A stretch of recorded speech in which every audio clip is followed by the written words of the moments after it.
The Electoral Forum has expressed concerns over democracy in West Africa and the continent at large in the face of rising cases of coup attempts. The chairman of the forum, Prof Adebayo Olukoshi, made this known while addressing newsmen at the Expert Convening of Democracy in Africa with the theme, Rethinking Liberal Democracy in the Face of Citizens' Discontent and an Emergent Military Wave in West Africa. Adebayo, who said, there is need to hold duty bearers accountable, says, there is an urgent need to improve democracy in the region by exploring ways to improve participatory governance in West Africa. The democratic ideal is part and parcel of the consciousness of every nation and people in this world.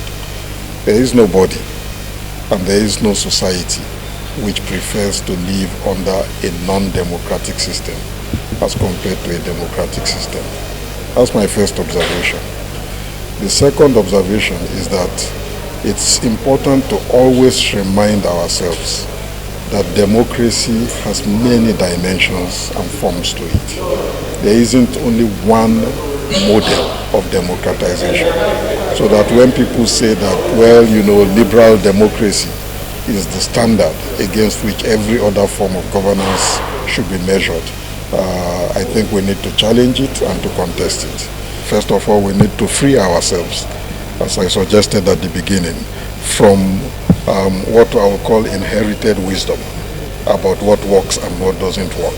That's why it's important that we take advantage of this global crisis of democratization to also free ourselves from the bondages of received wisdom and begin to think through what kinds of original systems we might put in place.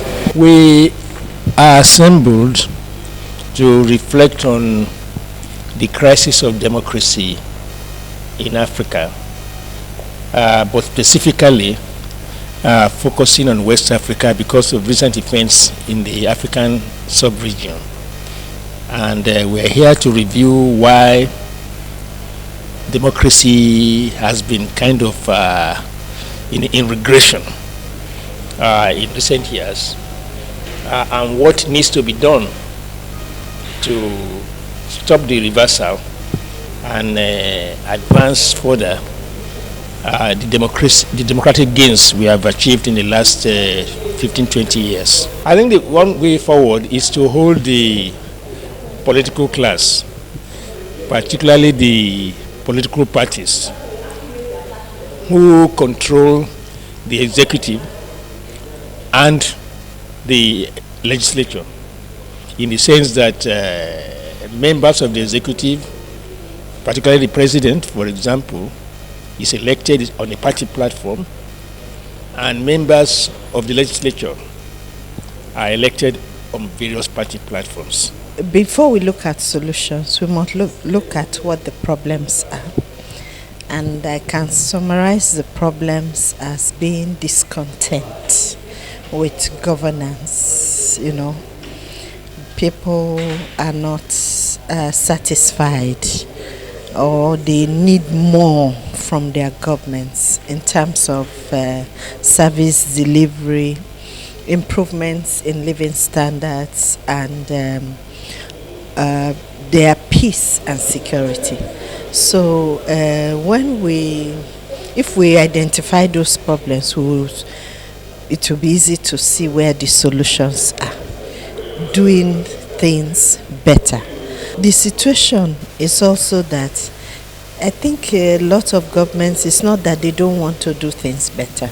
They are actually also constrained by difficult and long past, by the world economic situation, because recession and issues of poverty, or all that is available to be shared is no longer the way it used to be in the past. And there are many reasons for this. Increasing populations, for instance, issues of climate change, And all of this contributes to the shrinking of available resources that can be used to provide a better life for many, for the citizens of many countries.